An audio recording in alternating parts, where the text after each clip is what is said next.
Digital X-Panning. That's what this episode is all about, and I'll share my first experiences purely going on a trip to London with the Lumix S9 and just how much fun it is, and also how it will probably give you a very different yet unique and fulfilling photography experience. But before I do so, two things. First of all, this is not an episode where we're going to talk about the technical things of a camera here. This is really about photography. I'll tell you how I got to the Lumix S9 and also share to you who actually pushed me into the direction of digital X-Panning. And if you don't know what X-Panning is, it's basically a 65:24 aspect ratio, which is very wide. So in terms of composition, we'll get there. So first things first, the man who pushed my photography senses on this one is a famous Hollywood actor called Jeff Bridges, who for the last decades has actually been shooting on his own X-Panning camera. I watched a documentary a couple of years ago and it really sparked my interest. Now, an episode here on YouTube from the great Tatiana Hopper on Jeff Bridges' photography even sparked it more. And by that, I started looking at digital cameras, and I quickly found out X-Panning cameras are very expensive. It's film, so it's not only the cost of buying the rolls, but also getting it developed isn't that easy, or cheap for that matter. And if one of these cameras break down, they seem to be very, very difficult to repair. So I started looking for digital alternatives, and I ended up again with Hasselblad. That's way above my budget. I have to buy the lenses, the gear. I thought, it's not worth it. Then you look at some of the Leica cameras who have it. I thought Leica SL2 or something, way too expensive for what you basically getting. So then you drop into Lumix. And Lumix has the S5 Mark II, the S5 Mark II X, and the S9, where I'm filming on right now, who have the 65:24 aspect ratio and the 2:1, which is more like an anamorphic way of looking, so it's very cinematic. I had the S9 here, and on the other hand, I had the choice was between the Fujifilm GFX 50R, which is a medium format camera, 50 megapixels, bigger, bulkier, bigger lenses, fantastic image quality all around. But I looked at that, and in terms of money, there wasn't that much of a difference. The difference is still 20%. But it's just for medium formats. I rented one here. You can see the episode here.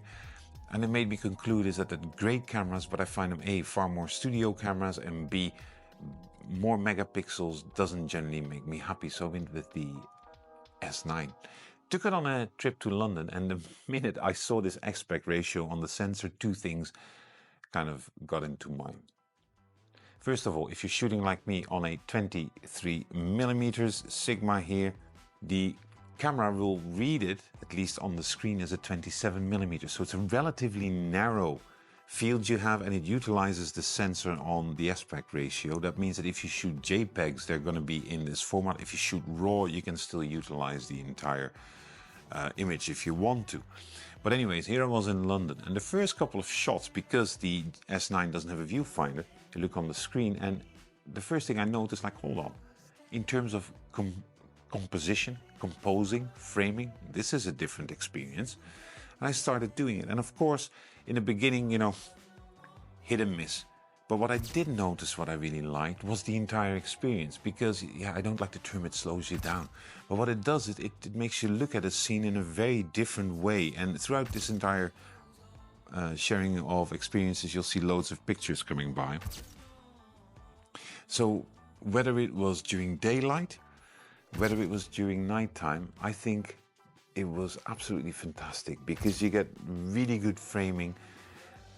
I love the fact that it is a little bit, it's wider. So at a certain stage, I switched back to 4:3 and 3:2, and I was cursing myself. Why is there so much in this space? What is this doing? It's way too wide. This kind of stuff. So from that point of view, I really liked it. It's also a very steep learning curve, right? So now I have got all these JPEGs, and you can, by the way, follow me on Threads. Yeah, you can follow me there. Basically, I try to post a daily X-Pan every day. And, you can see my work, basically. I have a website as well, www.paultakesphotos, but I have to reorganize that a bit. And if you're interested in getting to know more about either Lumix S9 or X-Pan shots, please consider subscribing and leave your comments below if you're shooting on X-Pans. So from that point, I basically went out there in London, and I went to various compositions, photography, Elton John, Britain in the 80s, fantastic. Went there, took a lot of shots, and the more I started shooting, the more I started enjoying. So then you know when something is really for you, for yourself, right? Is when you really start enjoying, you're getting out there, you want to have these shots. And of course, it doesn't always go well. I also think that it really requires, and I'm still learning, you to really consciously start recognizing the compositions that you're actually making. I also had quite a few hit and misses where I thought, oh, this must look nice or cool, and I just couldn't get the vibe, or I couldn't get the right framing.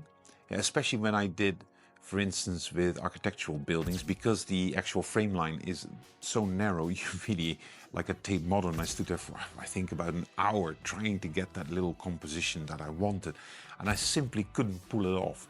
On the other hand, when I have my little metro shots and everything, I did pull it off. So it's really largely dependent on what you're really doing as in photography, but I actually really enjoy it, and it makes me want to go out more, and makes me want to test certain things, you know, portraits, for instance. How do you do products, macros in Expand, you know, all this kind of stuff. I'm just curious about it.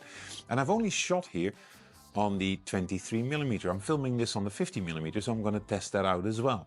So expect a little bit more updates on this one. That's it for today, and I hope to hear and see from you soon.